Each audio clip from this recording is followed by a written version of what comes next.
What is up, everybody? It's your boy SAJ coming to you live from my new and improved work in progress home studio here. Definitely trying to get things together, get things on the wall, and get things going.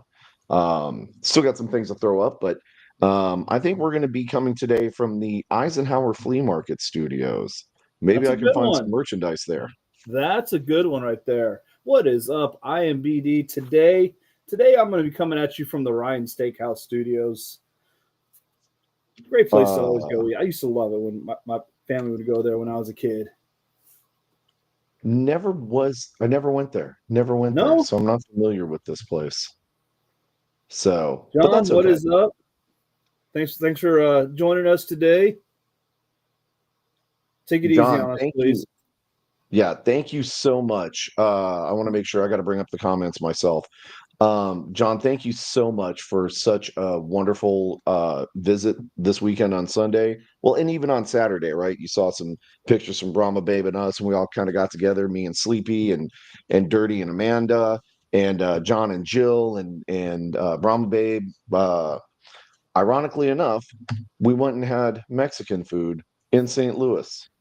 They actually Ooh, have I'm Mexican sorry. food in St. Louis. I'm No, sorry. and it really wasn't even that bad. It was just a little bit different. It's a little more like the food from the interior. The food that we're used to is kind of influenced a little bit more from the Jalisco region. That's why everything is named Jalisco here. And theirs is a little more from the internal areas of Mexico. Uh, but it was actually really good. Um, the waitress that we had, I think she pretty much wanted to kill me because I kept trying to talk to her in Spanish, and she was like, "Dude, shut up! I speak English." So it was awesome. But she definitely, she was somebody who, did not grow up here in the United States, and she's working on, kind of, her citizenship, all that good stuff. And so I was really happy to talk with her and help her work a little bit on the English and a little bit on the Spanish, right? Marco, ¿qué pasó, amigo? Um, and yeah, it was just about that bad too. So, um, anyways, had a great time in St. Louis, obviously, until the game actually started. When the game started, things did not go so great. And there's a couple of observations. Um, Michigan, my Panther Pride, what's up, boys? Cannot wait. B and I are fighting for the comments. Are you putting them up? You put them up. I'm Yeah, sharing I'll stuff. put them up. You go. Okay. My Panther Pride, by the way, have a system and stick with the system. Don't change your system because then you wind up looking like me and BD fighting for control over like a two-word comment. And it's hilarious, but probably not the best look on TV, right? Who Anyways, cares? Who um, cares? It's fun. Who cares? that's true. I mean, it is us, and everybody knows what to expect from us. Complete unprofessionalism. Exactly. And We I look do like we know what we're apologize. doing. Yeah, I would have Brahma's gear on, but I'm washing the brand new away jersey that I got. I'm also washing my hat and pretty much every piece of Brahma merchandise that I have as far as shirts go, because I wore everything this weekend. Come on, man. Everybody knows you Uh, don't have Brahma gear. well, one person seems to think I don't have Brahma gear, but and that's okay. That's perfectly fine with me. I'm all right with that. Um, Speaking of gear, hey, speaking of gear, yeah. go look little QR code in the top corner over there takes you Oh to yeah. the Texas Talking Football merch page, which is a collection of the Horns Forward merch page. So you go look at some stuff, get stuff for us, and you can hit that back button, go to the collections. You can go get some Horns Forward stuff too, like this very nice "They Not Like Us" shirt. It, incredible shirt. Very nice. Um, Fits great. also, Fits true to size. Doesn't strangle mhm, you, which is very nice for me. yes. And some of you guys have heard us talk about it before.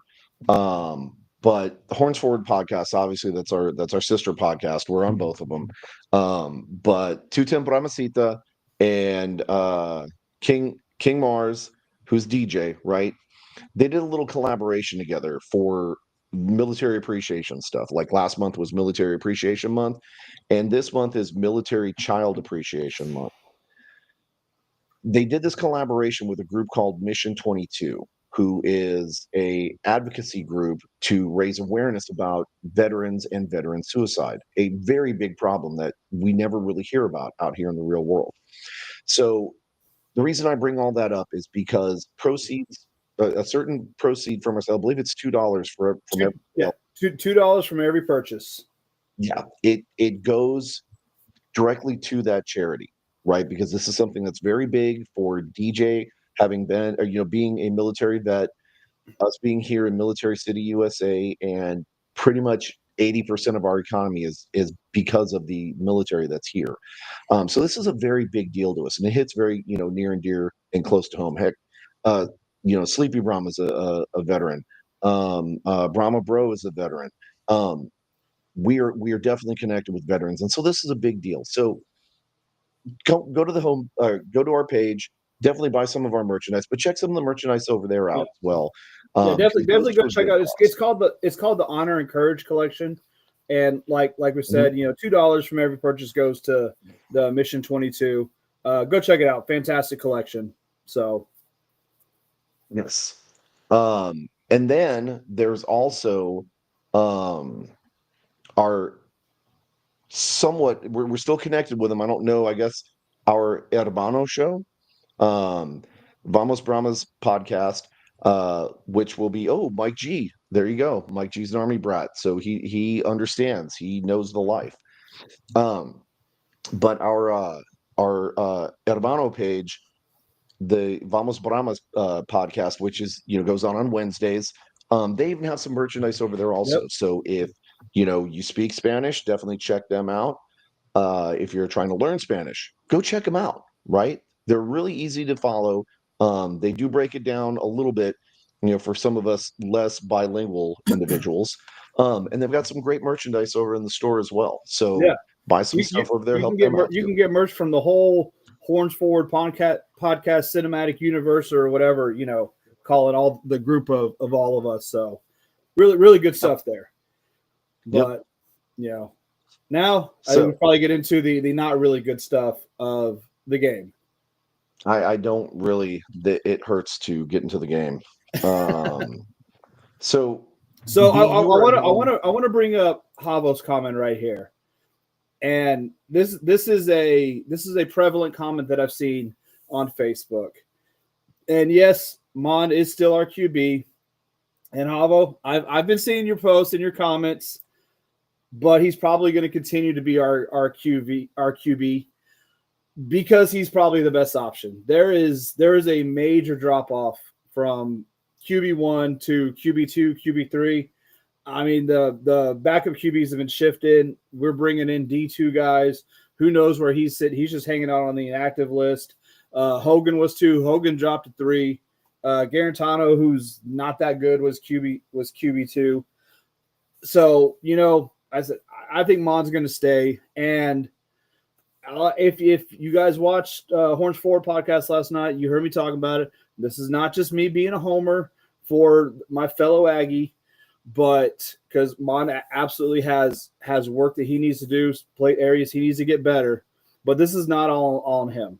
I think this is more on our offensive line not being able to block, not giving him enough time. Our receivers aren't running routes right. They're dropping balls. There's ton of drops last game. One of them became an interception.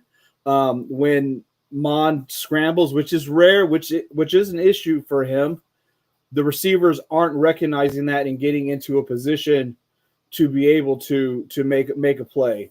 So, and our play calling is actually it's pretty pathetic right now. It's basic. There's not a lot of motion.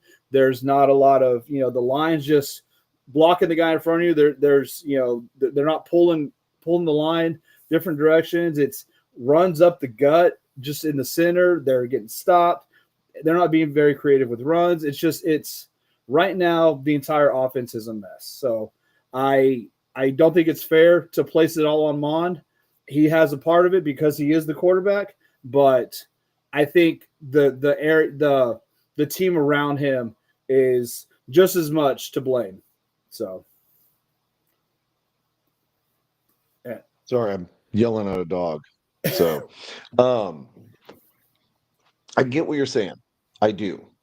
I do think there's some responsibility that falls on the rest of the team.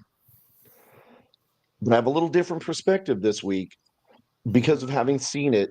We didn't get to see it up close last week, right? Because we weren't right there with the team. Right. Okay. But I did get to see it this week.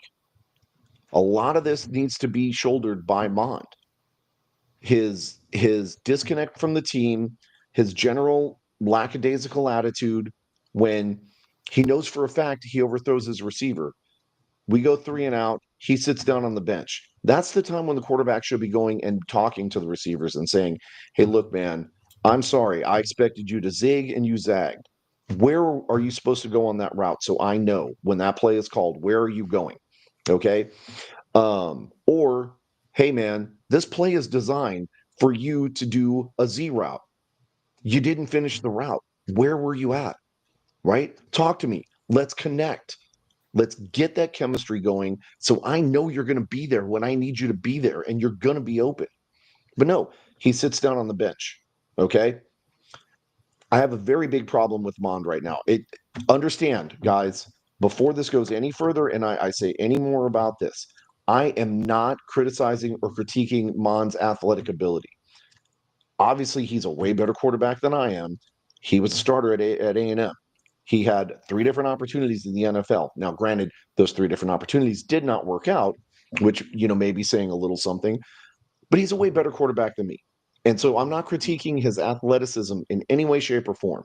What I'm critiquing is his leadership abilities, his ability to command the team as the field general out on the field. That's a problem.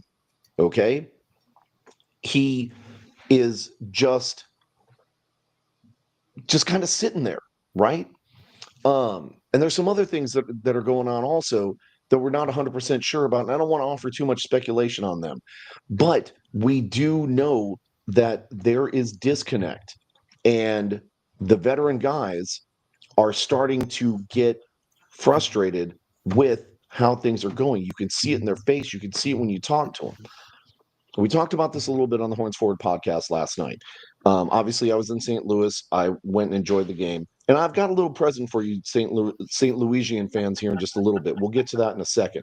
But um, we managed to catch several of the players outside. I cannot remember the young man's name, but there was a young man whose parents were out there. Oh, we lost you, Jay.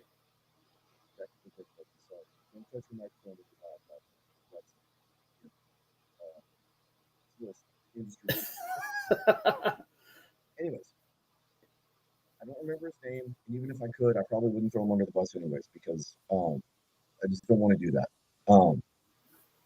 You could tell he was physically upset. You could tell he spent several minutes talking to his parents and them trying to not necessarily calm him down, but to support him and let him know, hey, you did okay, right? Like you did your job, and that's really about all you can really do. Um, the the player does take it seriously. Sorry, I'm bumping up my audio just a little bit. It looks like I'm coming across a little weak. The player did do okay, right?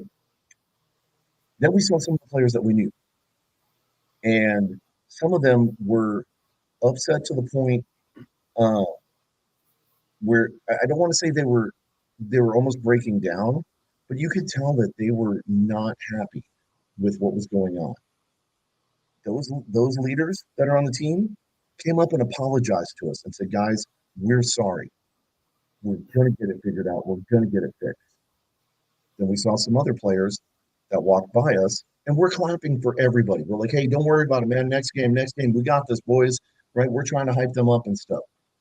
Most of them looked at us and got on the bus. Now, could it be because maybe they're just so frustrated they don't want to engage? And it could be that, and I think that's probably a big part of it too. I mean, Some of it is not though. I would probably agree, and you know, I think we saw that in the championship game when we were waiting for the players. There were a few that were pissed off and just walked past us. And just, they didn't want to talk to anybody. And there were a few that they came over and said hi to us and, thanked us for coming to stuff. So, I think it's probably some of both of, man, we played a crappy game. I don't want to talk to anybody right now. I just want to get on the bus and go on. And, I will go back to your talking about your criticism of Mon. And I do think you make a very fair point. If he's going to be the leader of the offense, then he needs to be having those discussions with the offensive line, with the receivers, with the coaching staff, which, that's kind of one of my issues too, is AJ Smith's up in the booth. I've been saying this for forever. I think an offensive coordinator needs to be on the sidelines with the team. You have to have that communication with your players. You can draw up plays. You can talk about schemes. You can talk about what you're seeing. And you just don't get the same if you're talking to them on a phone or whatever. You have to have kind of that collaboration right there in real time. And if I'm Wade, if I'm the Brahmas coaching staff, that right there is my very first change. Is I bring AJ Smith down on the field, let him interact with the players in real time during the game, and and Mon has to be a part of that. So if he's not, like, I saw pictures or video of him like on the field on the sidelines and stuff, just for on the when they were airing the game, but. If you're saying he's not talking to anybody and doing that, then that is an issue. So, so about the only coach I can tell you that for sure we saw besides Wade Phillips, who we did see sitting down a lot. I know he was coaching, and I don't want to say anything bad about Wade. But there were some times where it did seem like he was a little bit kind of checked out. But who we definitely did see on the sideline was Coach Party, right? And the reason why we saw him was because he was running up and down, doing his job, right? Talking to the wides, getting people hyped up. He was connecting with D and with Wing and with the long snapper that I cannot remember his name right now. But definitely. And he was yelling at people. He was getting involved. He was holding people accountable. Where the hell were you on this route? Why did you drop that ball that hit you in the hands? Yeah. So definitely doing his job. Now, I don't want to say, that all of this is, completely on like Wade or anything like that. But I do think some of it is on him. I do think so. He is the head coach. At the end of the day, it stops with him. He is the leader of this team. If there's something not working with the coaching staff, he needs to make a decision to change it. Or if there's something, with the players, if he thinks there needs to be a quarterback change, he needs to make a decision there. He needs to take control of his team. I've said this these last couple of weeks. This is not a Wade Phillips coach team. This does not look like a Wade Phillips coach team. This does not look like a Wade Phillips defense, which is my biggest issue with the team right now. No, they can't tackle. They're lazy. The secondary is getting beat. I could understand offense having some trouble getting together with the new quarterback and stuff. Hey, it happens sometimes. But the defense should not be giving up. What do we get? 34 points to Arlington, 26 points to St. Louis. That should not be happening. So our defense is our biggest issue to me. Yes. Now, check this out. Because we need to talk about what Mond actually produced on Sunday, right? 13 to 27 for 129 yards, right? But it actually was 111 yards because, we lost some. He got sacked twice. Well, and that there you go. Well, I don't remember where he actually threw an interception. That was the drop ball that fell into the defender's hands. That's right. Though it That's was, right. yeah, Harris That was dropped the called ball interception. and got intercepted. Yes. Now, let's look at his actual targets, right? Uh, Harris, 3 of 8. Kirkland, 4 of 8. McMath, 1 of 3. Ward, 2 of 4. And Corbin was 2 of 2, and McFarland was 1 of 2. Nobody's catching. I mean, the best that we're doing out there is McFarland at 50% because he had 2 attempts, caught 1. I can't And remember well, exactly who it was. he had a really nice one. They got taken away because of an OPI call. Well, that's true. That's true. And I don't. We even talked about the refereeing and the officiating and everything last night. All right, so I don't want to spend too much time on Yeah. that.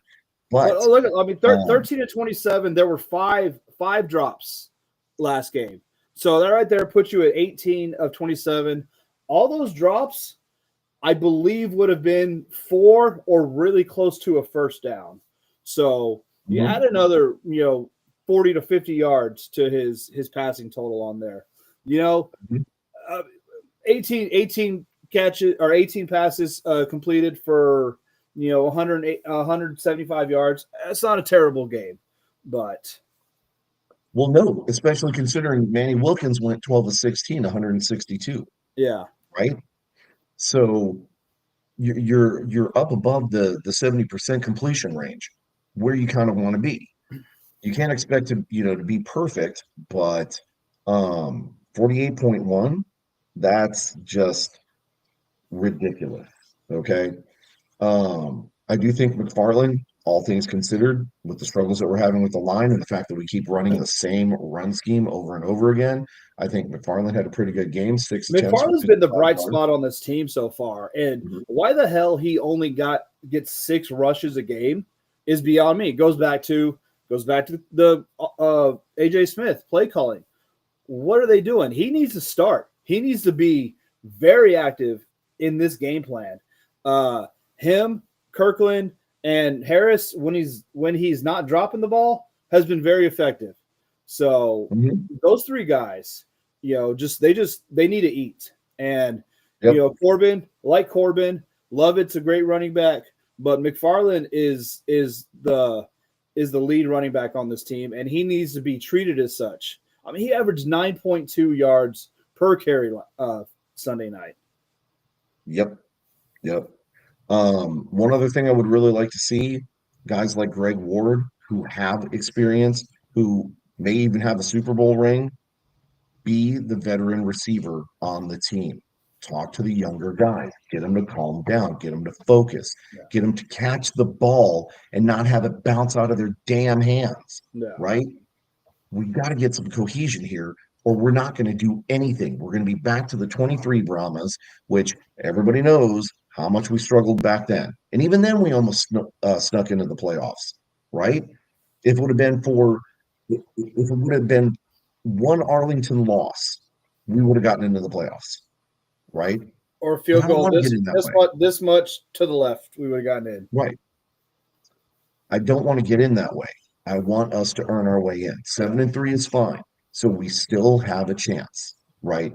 But we got to get some more production from our quarterbacks. Our offensive line needs to hold better, right? We've got to get that separation because that's another thing I'm not really seeing a whole bunch of. I'm not seeing a big amount of separation between our receivers and the Yeah. defenders, I right? mean, people Why people are will you going want to to throw throw it the to? ball if there's no one to throw to if they're covered. What do you expect them to do? So Mhm. Right. So, um, and I think if we get more production from our offense, like everybody's been kind of beating up the defense. Let's be honest, though, our defense is spending way more time on the field than what they should be. this If is our true. offense, Absolutely true. Absolutely true. Mhm.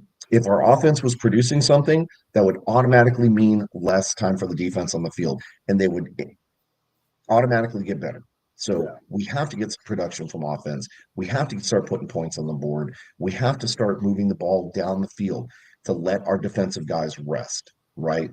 So that way they're not getting blown up on key plays, which I think all things considered, if you go back and look at what our defense did yesterday, um, It really isn't that bad. Okay. Beckett had 8 total tackles. Williams had 6. Mosley had 6. People are out there hitting people. They're doing their job, but they can only do it for so long, right? And you've got to fall back on the offense to get the points on the board, right? To keep you in the game. So again, I really think it's all correlated. If our offense starts doing better, our defense will automatically start doing better as well. Yes, KJ, 100% right. Right? Yeah. You guys are having your own struggles too. So I Okay. was actually looking at the time of possession when I was doing a little. I'm gonna sound fancy saying I was doing some show prep. Mhm. Brahmas actually had the highest disparage whatever Disparity. disparity. That's what I was thinking of. Thank you. Sorry. Yep. In time of possession, St. Louis had the ball for over 11 minutes more than the Brahmas did, and that was the highest in the league. The second was Houston against Arlington. I think Arlington had the ball for like 8 minutes more than Houston did.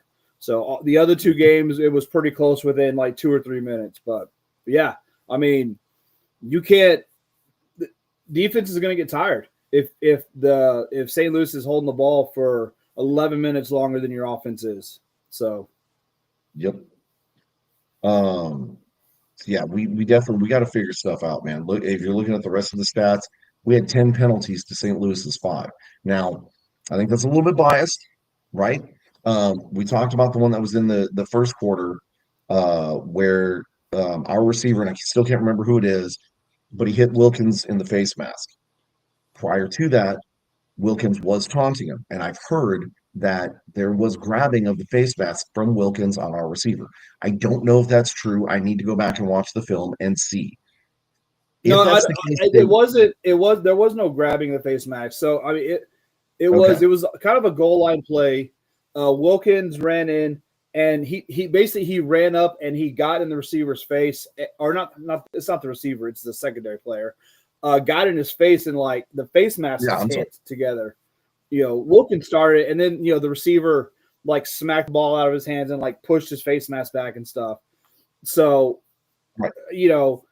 Anybody who heard the call, heard the game, it was, well, the quarterback started it, got in his face first. Do we want to penalize both? And then the ump was like, no, we're just going to call it on the defense. Yeah. Right. Which is ridiculous. Again, ridiculous. A bad call. But overall, yes, we have to do better. St. Louis played a very good game. We were kind of suspect how they were going to come out in the beginning of the season. 2 games in, they're handling business. So can't really say that they're a bad team. Now, they're handling business against what's looked to be the 2 worst teams in the league so far this year. So, true. As the season continues, we'll see how they do. Well, I forget who they're playing this week. They're playing our friends over in DC. They're playing DC. So we're going to find out. That's right. That's right. They're playing DC this week, so this will be a good test for them because I mean, in our power rankings for Horns Forward, they were 1 and 2. Right. So DC played a super strong Birmingham and handled them. Right.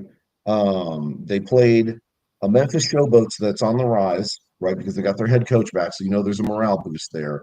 Probably playing more to their potential, and they still handled business. And that's not to say that you can count that the same as like a Birmingham win, but it counts for something. Okay. But this week they are going to be playing, St. Louis is going to be playing the pretty much red hot DC defenders. And we're going to find out what kind of a team St. Louis really is. Right.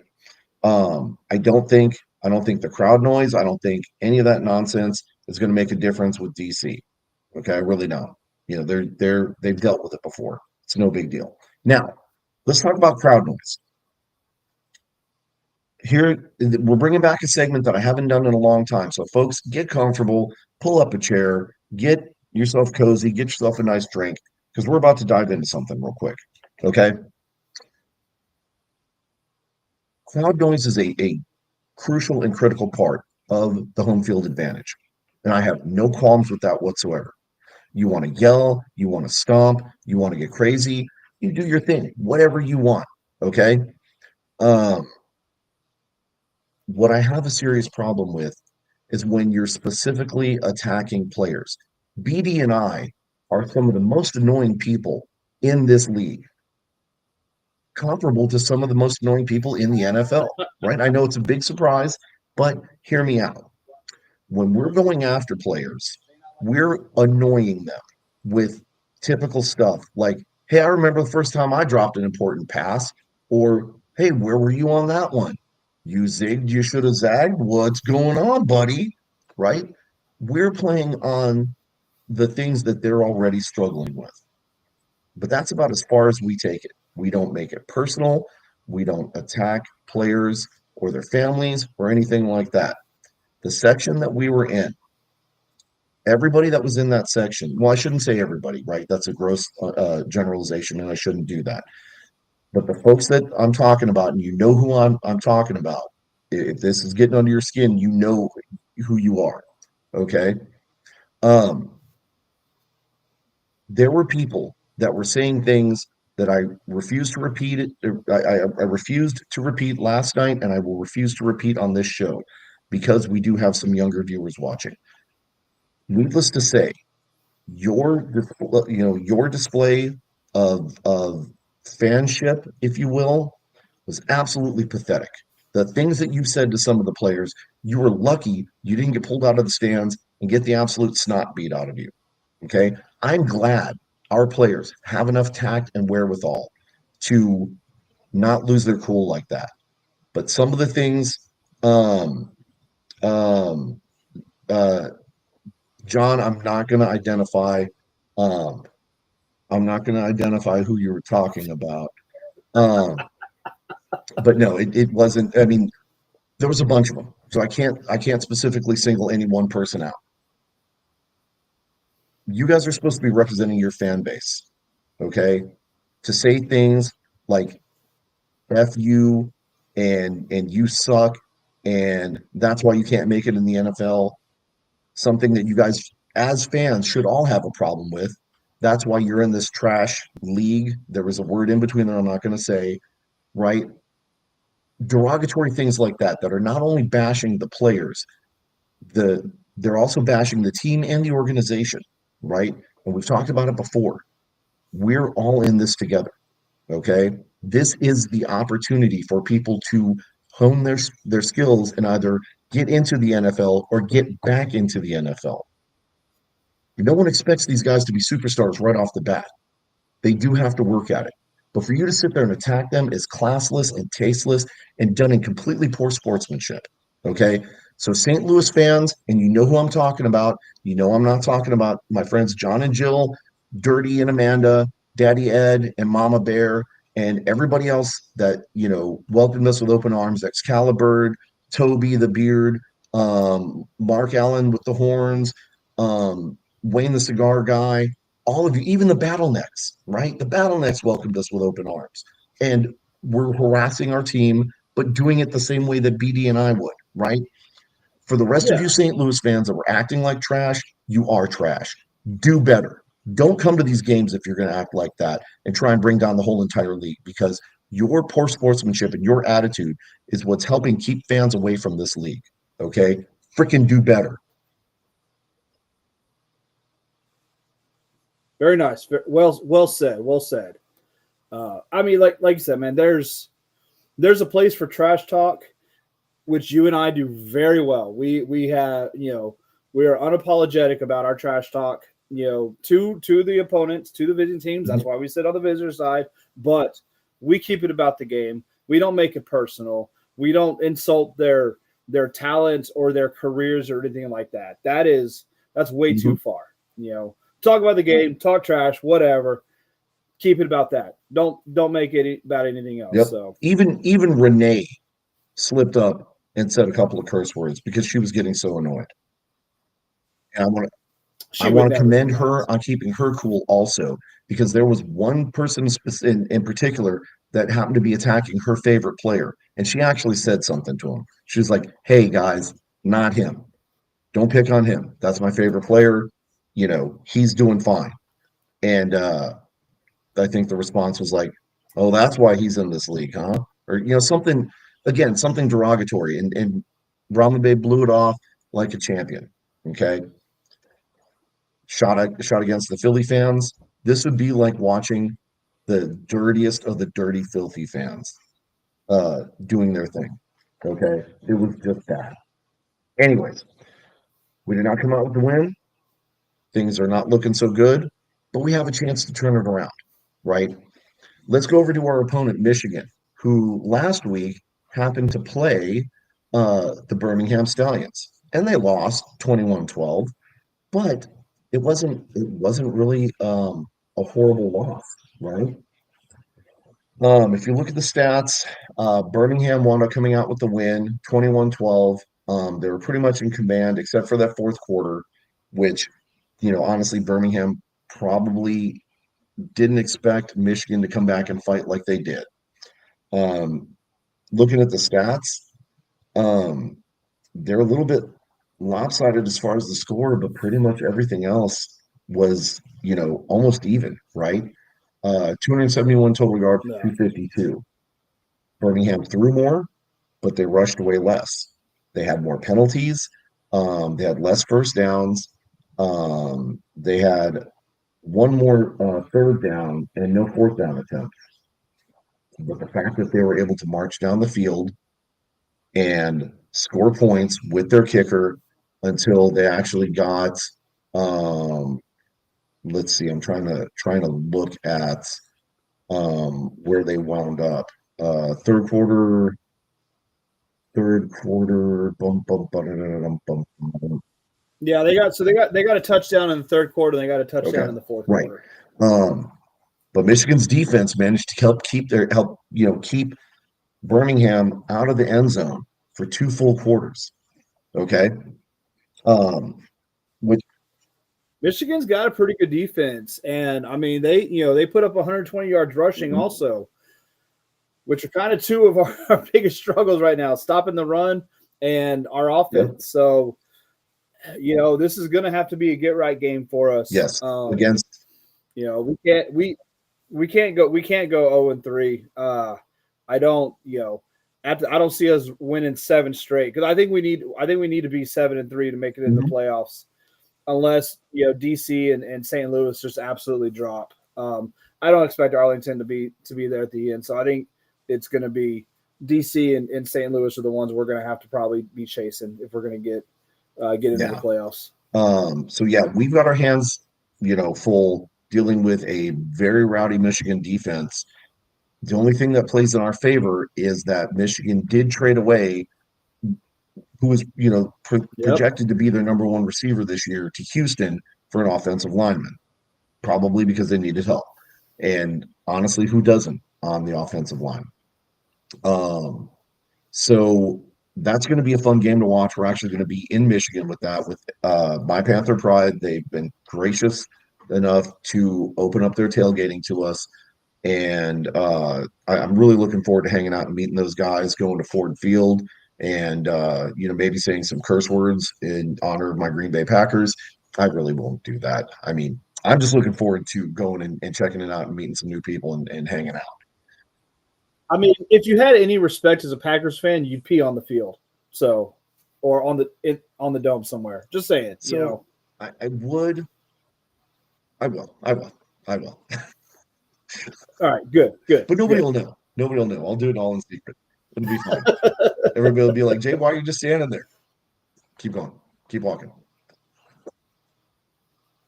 Anyways, so yeah, that should be a pretty fun game for us. We get to go to Michigan.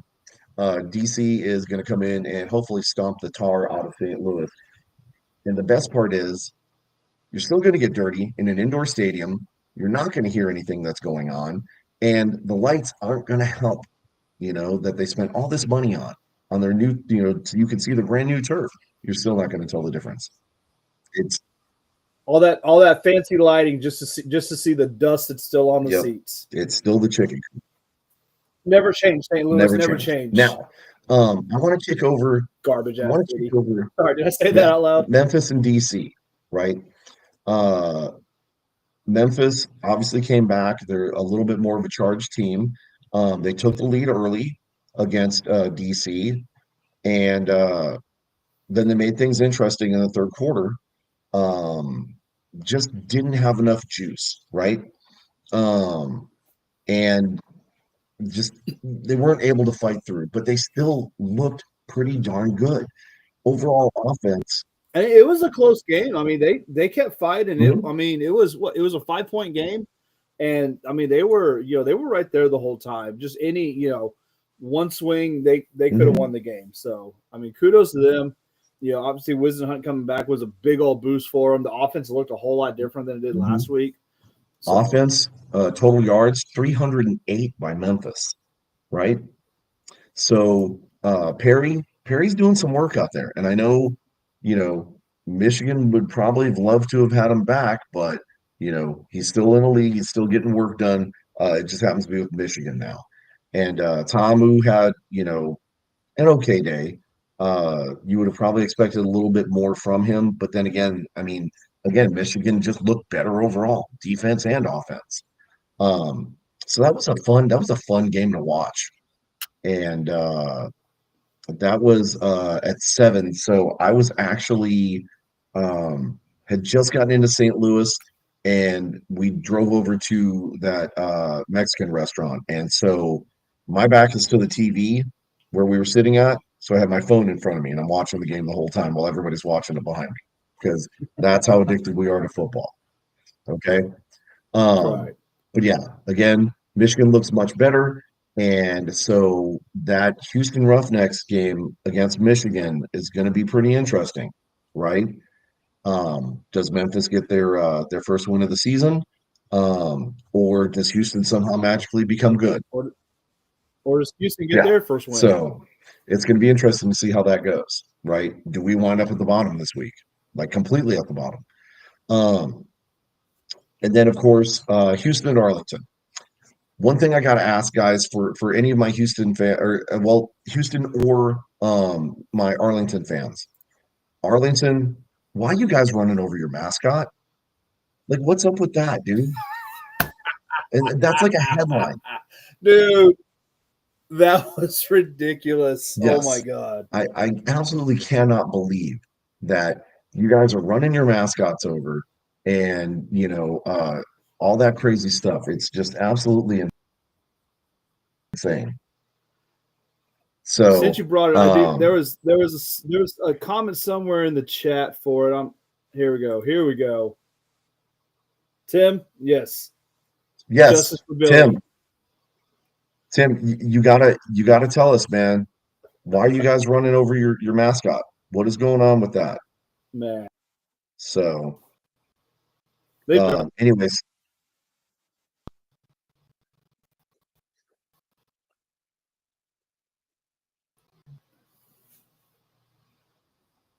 is it me that dropped I off don't know, but there, you're or was back that now. you? Whoever dropped off, we're back. Okay. It looks like it might have been you. I'm looking at the feed. Um, I was trying to find it on Facebook to see if we could get it. But anyways, yeah. So for those that may not know what's going on, oh, that's brutal. Mascot lives matter too. For anybody that doesn't actually know what's going on, I guess there was some kind of incident at Cocktraw Stadium where Billy the mascot, the new Arlington mascot, was someplace where he shouldn't have been, and he wound up getting run over by one of the golf carts by one of the attendants there at the game. Right. So Billy should be fine. Heard it was a minor deal, no big deal. But what wasn't a minor deal was how this game turned out. Um, Arlington, who was on a tear, actually struggled against Houston. And we watched the game. It was pretty interesting, you know. If you look at the stats, um, I mean, first of all, Houston actually has stats, so it's impressive. Um, But Arlington, 298 yards of offense, right? Luis Perez threw for 211 yards, one They got touchdown. 11 points out of it. Anthony Brown, yeah, all that work, 11 points. That's 200 yards of passing offense, right? And you know what? Let me look at the offensive stats. to see if he actually even rushed. He rushed one for a negative yardage situation. Our guy, Kalen Ballage, didn't have a phenomenal game this week. He didn't have a horrible game. He's averaging about 3 yards a carry. But Day Day Hunter had a pretty good game. 14 rushes for 63 yards, right? Pretty crazy. Um, Houston Roughnecks actually producing yardage, right? No, I'm not counting Henderson's one rush for 7 yards because that's 7 yard average, right? But overall, I mean, they actually were producing some serious numbers. Anthony Brown had 3 for 20, right? So he was breaking some holes, right? Um, Houston looked improved, and that's despite CJ. So I'm hopeful this weekend that uh, they put up a good game against Memphis. I don't think it's going to go Houston's way, but I would like to see somehow both teams win, right? Because they both could use the confidence booster. But then again, so could Yeah. we. So what the hell do I know? Anyways, so that's kind of what we got going on this weekend in the UFL. We obviously will be having our eyes glued on the TV Friday and Saturday as we're making the trek to DC. And our game is at 12 Eastern, which should be 11 here in San Antonio, which is probably why we're having breakfast at the tailgating. And I'm looking forward to it. It's going to be pretty awesome. But make sure, again, go to any one of the local sports bars that are listed on the San Antonio Brahmas page. Anybody that has an affiliation with them, go to one of those locations, watch the game there.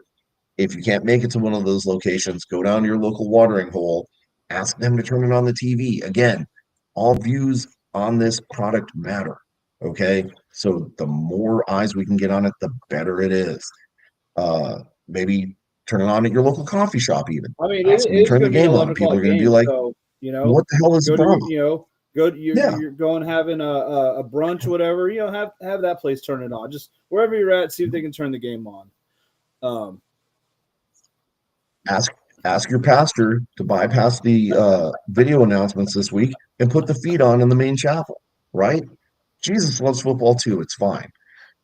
That's a little bit sacrilege. I I'm apologize. gonna That watch out probably was a little too for the far. lightning. So I do Lightning's apologize going to to strike you. my Christian friends.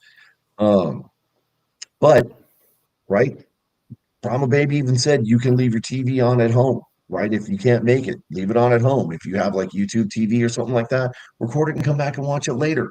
But again, all these views matter. So lots of fun stuff going to be going on this weekend. I think now it's about a good time to go ahead and switch gears Yeah. to the viewership because we're talking about viewership Yeah. and how it matters. So you're talking about B? TV views, and I was kind of, there's a lot. You see it every time. Every time they post the attendance for the game. Oh God, what's wrong with the attendance? Oh, attendance is terrible. This league's never gonna make it. All the naysayers. You see them on all the posts. They're everywhere. What side note about the attendance? I really need the league to start reporting real attendance to these games, because there's no way in hell there were 32,000 people in the chicken coop on Sunday night. It was 20, 25 maybe, but there's 32. Absolutely no way. Like you see a Houston game that's got 1,500 people at it, and they're saying 7,000 people showed up to it. At this point, you just look disingenuous. Report the real attendance, whatever it is. Report the real attendance. All right. Side note done. Back to the viewership. They are releasing viewership numbers for these games, and it seems to be a little low this year to start the first couple of weeks. Now I know there's been March Madness going on. Much more important stuff for people to watch, like Brahma Babe, who is a Florida fan. You have the Women's National Championship that what we were looking at had like 9 million people watch it. Obviously, the men's Final Four games. So that's over. So hopefully the viewership will start to go up. But the league averaged about 800, a little over 800,000 viewership last season, and I don't think they've gotten that yet this season. The week one was almost 700,000 for the Friday night game, right around 500,000 for the Saturday games, and 400,000 for the Sunday game. Last week was a little bit better than the first week. Almost 700,000 for Birmingham, about 620 for DC, 613 for Houston Arlington, and about a little over 500,000 for our game against St. Louis, which was on FS1. So it's actually a pretty good draw for FS1, but all still under what the average was for the league last year. So, and like Mike G said, yeah, I don't think streaming numbers factor into this. I would like to see those, because I think a lot of people are watching these games on streaming, and that might be why there is a disparity in them. I feel like they have to be for us to be getting the numbers that they are. I watch them all on YouTube TV, but I also have ESPN Plus, and I've watched some of the games on there. The ESPN Plus numbers have never counted into that. Do the YouTube TV numbers count? I don't know. Is that considered streaming? I think I think most of society now is moving to more streaming platforms.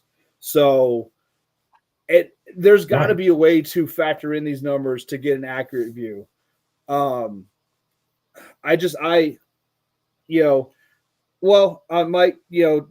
FS2 because there was a race that was going on that had gone into overtime or whatever, and so it wasn't done yet. They do that all the time too for regular football games. If a game's supposed to start on ESPN, and there's the game before it is just running along, they'll start it on ESPN2, or they'll start it on the Ocho or whatever, until that first game's done. So it's that happens all the time. That's not botching the game. It's just the events you had before ran long. That's what sometimes happens in a sporting event.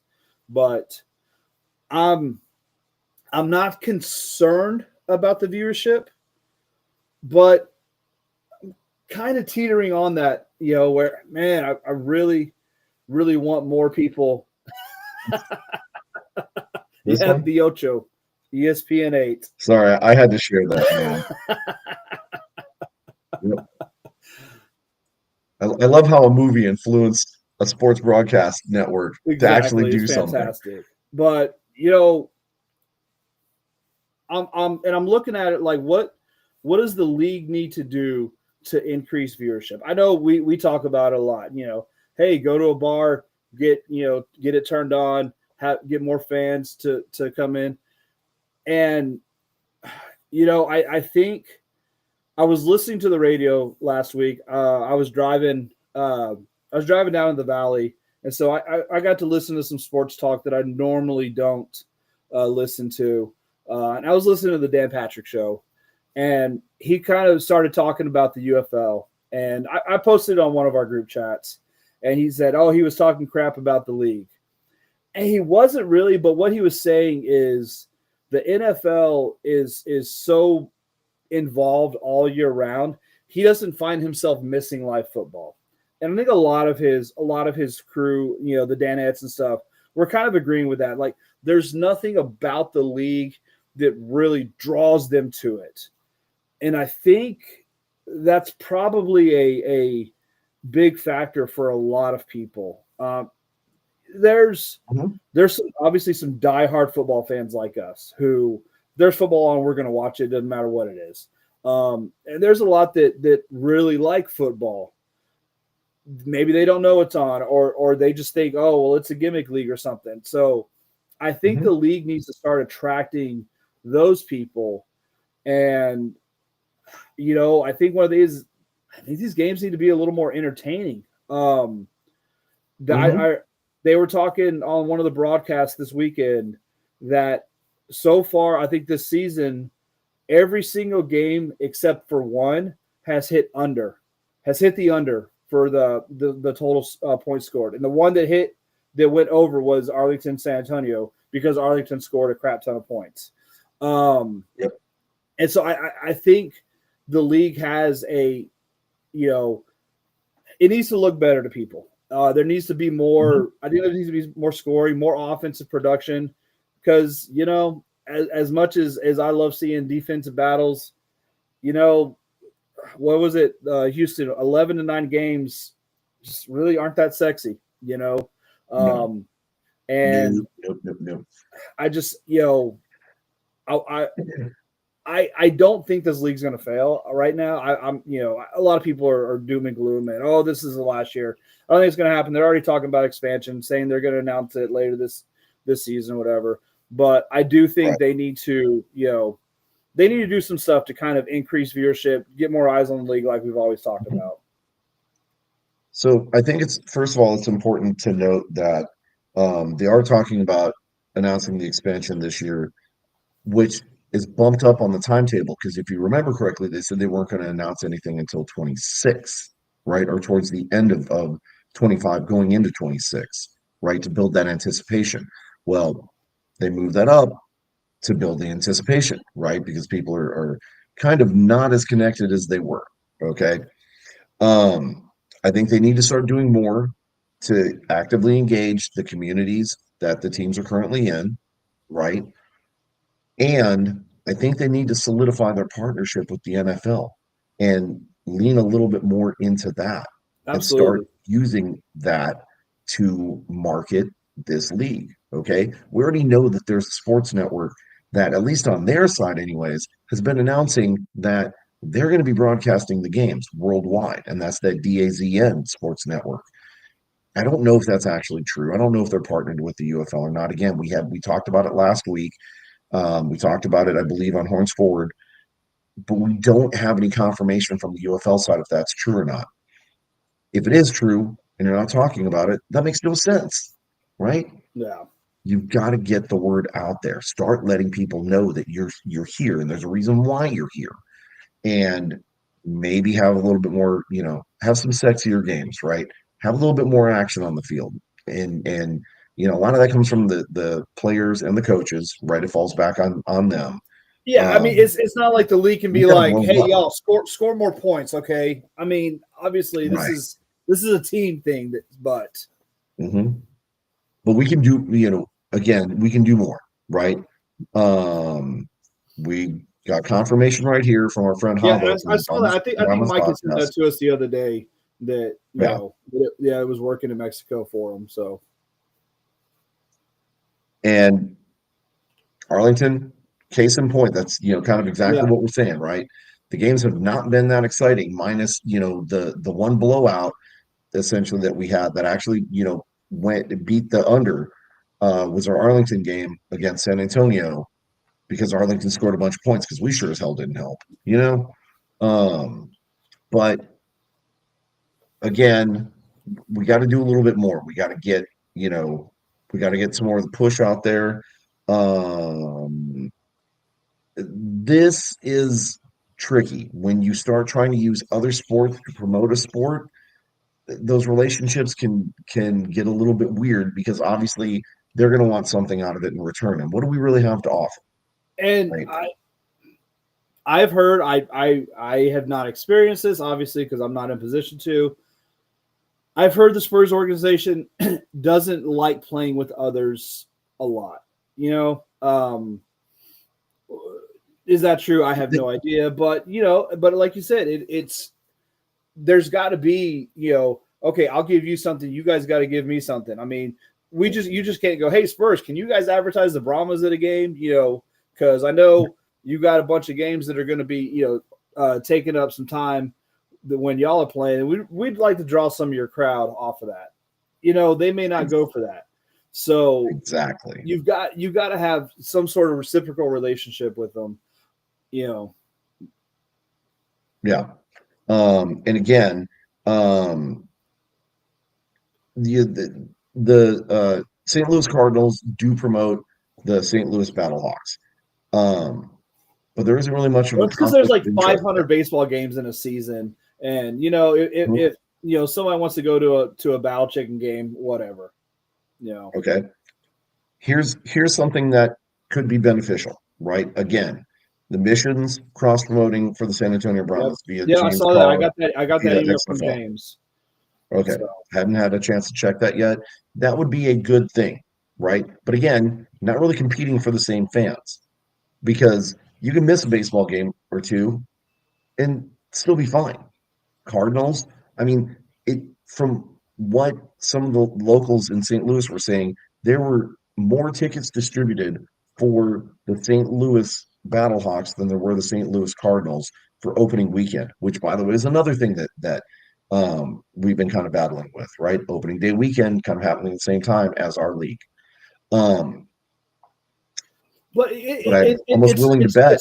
it's a spring league. I mean, there's gonna be there's gonna be baseball. There's gonna be the Final Four. There's gonna be racing. There's gonna be something every weekend. And so Right. I get annoyed with the oh well, you know what? There's that's why people were watching because this was on. You know what? There's always going to be something. You just got to Right. you got to promote your league better than whatever it is you're competing against. Right. Okay. Well, let's switch gears here because we're way running over on time. So thankfully, we don't really have too much to talk about with the week 3 in in arena football in general, right? Yeah, IFL the Um, Gunslingers had a bye week this week, so Yep. I will say though that it looks like overall, the scores are kind of on the upswing, at least in AF1. Maybe some of the teams in IFL are starting to put up over 40 points. So maybe, offense is really starting to kick in. It might start getting back to what we're used to, more of a high scoring kind of game. Fingers crossed, we have to keep an eye on it and see. But yeah, San Antonio's off this last week. They will be playing, it looks like Saturday, April 12th against the Arizona Rattlers in Arizona. So if you have their IFL app, you should be able to watch it there. And it's actually not a bad service. As far and I as, think in the AF1, I think Corpus's next game is like in a year and a half or something like that, I believe. yeah, it is a really long time away. Yeah, Oh, like by the way, I think like May 2026, I think is Corpus's next game or something. there you go. San Antonio is in second place in the Western Division behind Arizona Rattlers. So this is going to be an important game for them this next weekend. Let's look at standings right now. Over in AF1, Corpus Christi is solidly holding down third place with a 2-0 start with only 2 games played. And Billings Outlaws are above them, same situation, right? But again, yeah, Corpus, it's going to be a little while before they come back. It looks like their next game, I believe, is Friday, April 25th, right? So we'll be keeping an eye out for that. And pretty much the only other thing that we have that I wanted to share with you guys, and this is more, just for conversation and, you know, just to show you kind of how weird things can get in arena football. Oh, you got some Um, cheese, man. yeah, I've got a little bit of dirt that I want to share via our friend Bobby Otten, right? Who's way knows way more about this stuff than we do. But he sent us an article, thought it was really interesting that the the Carolina Sharks coach, plays a game as the head coach on Saturday. Okay, resigns right after the game. And what do you know? Today he signs a contract as the head coach for Omaha Beef, right? So I'm almost wondering if maybe there might be a story there. If somebody did enough digging, maybe we might find something See, out. that Maybe he was getting out because he knows the team is falling apart, or he was poached by Omaha. We don't know all the details, but it's definitely something, kind of raises some eyebrows, something you might want to keep an eye on. sounds like there may have been maybe a little bit of tampering going on, or I don't know. Potentially, I don't know. potentially, we don't know. Oh, But or, I mean, it could just been a you resigned. Oh, well, you know what? Odds are, funny thing, we happen to have a coaching position available. no, yeah. Oh, what do you know? Um, Here you go, buddy. what is up, STF or STWF TV? Hey, send me a message or BD a message. We definitely need to chat with you offline. Probably not tonight, but definitely tomorrow. Um, what was I going to say? We already know about the deal with San Antonio Gunslingers and Coach Menas leaving. Um, still haven't found out all the details of that and everything, but they've already put in the And I replacement coach. don't think we ever will. I mean, I think it's just Yeah. it's gonna be we wanted a different culture is kind of what the gunslingers announced, and Right. that's probably as much as we'll ever get. So Yes. So in the meantime, that's pretty much all we have for right now. Obviously, we've got a bunch of stuff going on. I'd love to talk more about the St. Louis stuff because there were some positives that I saw there, specifically from some of the players, and but we just don't have time to keep going. So, anyways, with that being the case, keep an eye out for us. Obviously, we're probably going to be doing some live updates and stuff like that from Michigan, Horns Forward and Texans talking football because we got to represent both. But I mean, for the most part, I think that's pretty much it. Episode 102 is now officially in the books. Before we check out, B, you got anything to say? suck at Michigan. And suck at St. Louis and